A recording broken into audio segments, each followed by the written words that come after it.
contrato de transporte, mas todos os outros contratos, enviamos para a Procuradoria Jurídica. O procurador tem conhecimento do contrato na íntegra.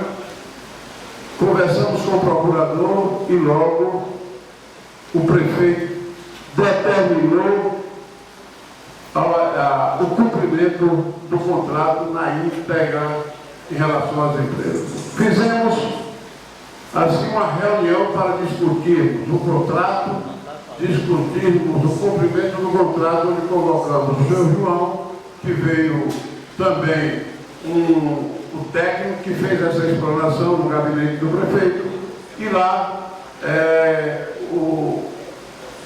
a empresa Sorriso e a empresa São Miguel estiveram lá em relação logo aos ônibus que prevê no contrato no primeiro ano 50% de... A empresa São Miguel informou de imediato, os ônibus já estavam lá. A Sorriso justificou que não havia chegado ainda porque as fábricas tinham entrado em férias coletivas por 2 vezes e já havia parte dos ônibus prontos e faltava outra parte. E eu, pessoalmente, sugeri ao prefeito que nós, ao invés de colocar 10 ônibus para rodar e os 16 ônibus ficassem à espera dos 16 anos para ir integralizando, que com os 26 ônibus e com o estudo do técnico, implantássemos assim uma nova situação do transporte em Itabuna, uma coisa mais amadurecida.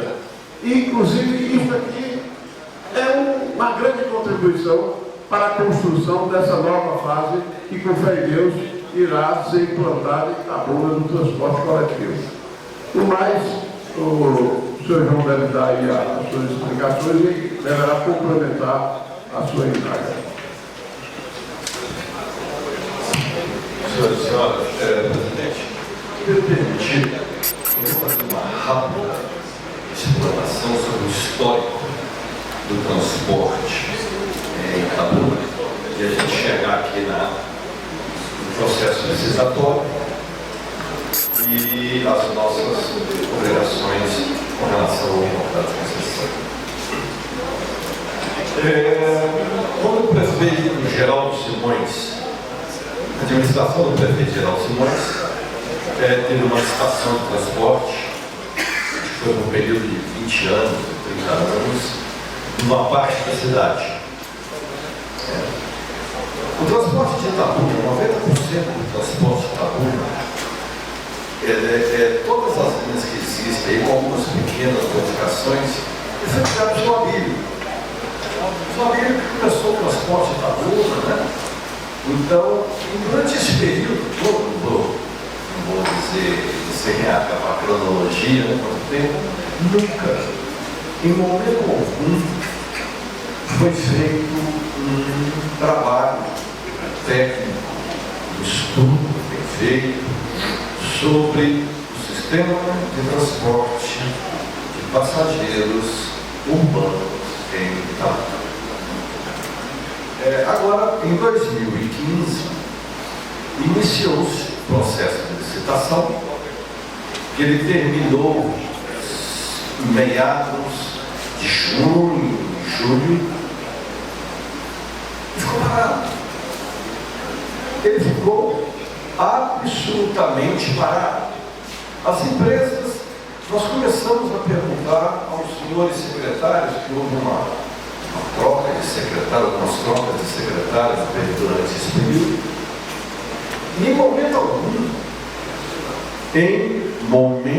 algum, as empresas vencedoras do certame, foi o certame divulgado nacionalmente, só as 2 empresas, a São Miguel e a Sorriso, que participaram do certame. Em momento algum, houve uma explicação de vai ser assinado, não vai ser assinado, quando vai começar, não vai começar.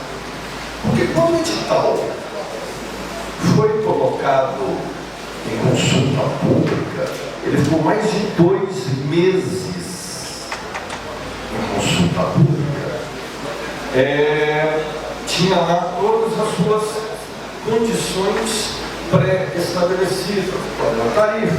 A tarifa foi baseada nos custos de 2015. Janeiro de 2015 foi contratada uma empresa de São Paulo, uma licitação pública, né, que entrou, falando muito claro no edital, o edital foi, acabou o certame, e as empresas não foram comunicadas de nada. Começou a eleição, acabou a eleição, aí nós reunimos com o Grupo Sorriso e para tomar uma decisão, o que nós vamos fazer. Porque tem investimentos a serem feitos, né? O país numa grave crise econômica, as indústrias parando, né? Então, nós, da São Miguel, resolvemos apostar, vamos mandar fazer os carros. O Sorriso, muito corretamente, nós vamos esperar um pouco. Porque a gente não sabia se a administração pública que estava na prefeitura, ela ia adjudicar a licitação. Né? Como é que você vai fazer um investimento, né, se você... E aí? Aí, depois do Natal, pertinho do Natal, né, nós somos convidados a vir assinar o contrato. Então eu estava de férias. Meu irmão que veio. E aí, pertinho do Natal, a operação iniciou-se no dia 30 de dezembro. Quer dizer, então, as empresas não, no caso da empresa Sorriso, não teve tempo útil de mandar fabricar os carros. Aí o que ocorre? Nós não tivemos nenhum aviso, nem um aviso sobre a posição da prefeitura. Um processo importante como esse, que mexe com a vida de todas as pessoas, né? Então, aí começou a operação no dia 30 de dezembro de 2016. Agora, eu vou responder a pergunta do senhor. O transporte não está bom, o transporte está ruim. O transporte urbano de passageiros de Itabuna está ruim. A Secretaria de Transportes, na pessoa do seu secretário, ele pode mandar a gente colocar em todos os outros ar-condicionado, Wi-Fi, tem que existir no mundo de modernidade. O transporte vai continuar ruim. Porque o transporte não é só o ônibus. Você tem que dar condições para que o transporte seja feito.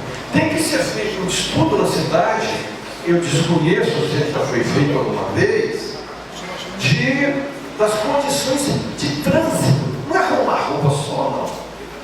É a dirigibilidade, é a acessibilidade, é a mobilidade urbana. Eu vou dar um exemplo simples para os senhores. A administração, a Secretaria de Transporte anterior, fechou desculpa, eu não sei o nome direito das ruas aqui. Ela fechou a entrada ali no centro comercial. Os ônibus tiveram de lá para cima, aumentou em 13 minutos o tempo de viagem. Só de ter fechado ali o centro comercial, aumentou em 13 minutos. Quer dizer, uma linha que ela gastava 30 minutos, aumentou em 13. No sentido. Aí, então, o transporte urbano de passageiros tem que ser uma decisão da municipalidade. A administração, da prefeitura, a Câmara, a população tem que ser prioritário.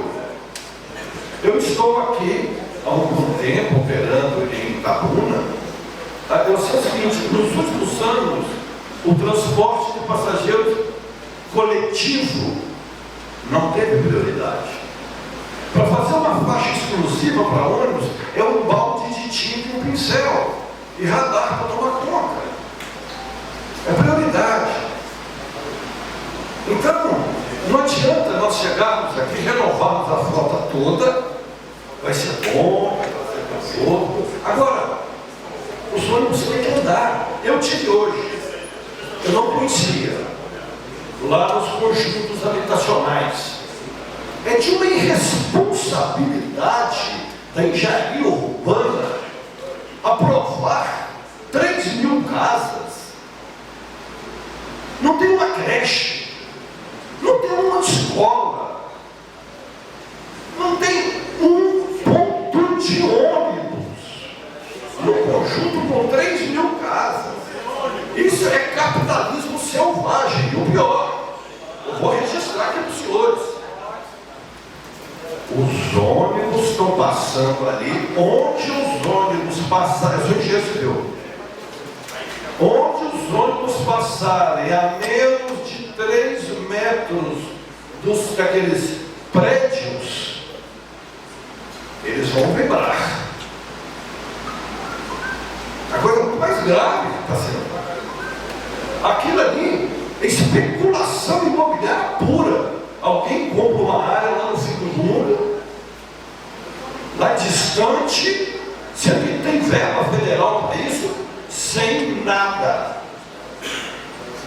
Aí a prefeitura tem que levar creche, tem que levar escola, tem que levar ônibus, tem que levar toda a infraestrutura urbana para o lucro de alguém.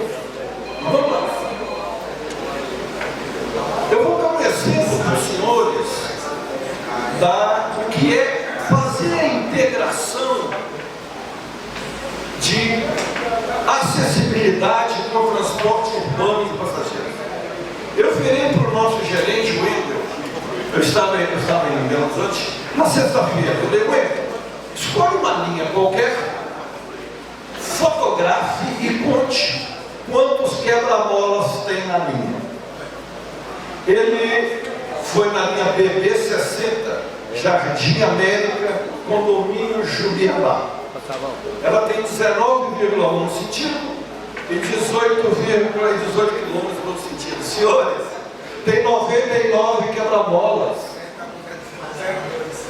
Quer dizer, em 37 quilômetros tem 99 quebra-molas. O serviço está ruim? Tá.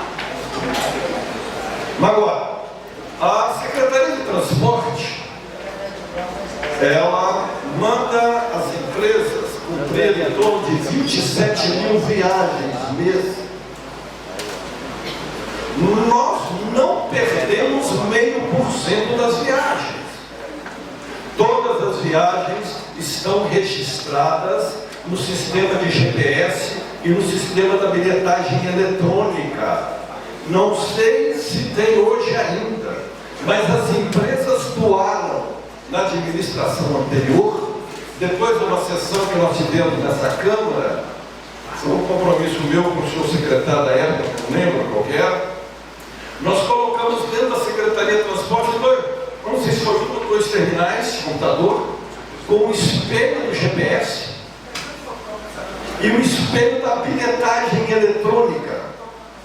Que com o espelho do GPS, ela vai ver o que está falando, que é um CCO, não Centro de Controle Operacional. Ela vai ver todas as viagens se foram realizadas ou não. E para comprovar, ela tem todos os passageiros que cada empresa faz nas 27 mil viagens por mês. Quantos passageiros por viagem e o tipo do passageiro?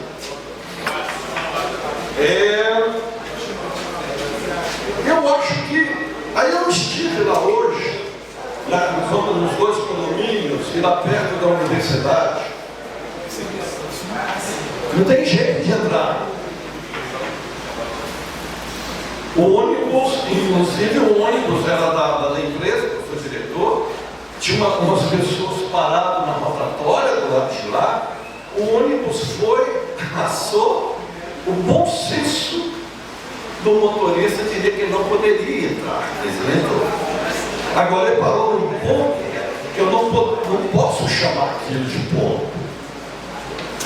Agora, quando todos os ônibus chegarem, 100% da frota de Itabuna terá acessibilidade completa. Todos os ônibus com acessibilidade, mas nem todo lugar as pessoas com necessidades especiais vão conseguir entrar dentro do ônibus, não. Que nós temos até 2015, nós tínhamos 967 pontos de embarque e desembarque. Senhores, são testemunhas. Hoje não deve ter 50 com acessibilidade. Então, quando eu falo que o transporte urbano, para ser de qualidade, ele tem que exigir o esforço de todos. Da Câmara, do Poder Executivo, das empresas que têm as suas obrigações e seus direitos, certo? Mas não adianta, o prefeito também, ele não tem uma farinha de cordão. O projeto nosso, para concluir essa etapa, aí depois eu falo sobre o projeto, e nós temos um projeto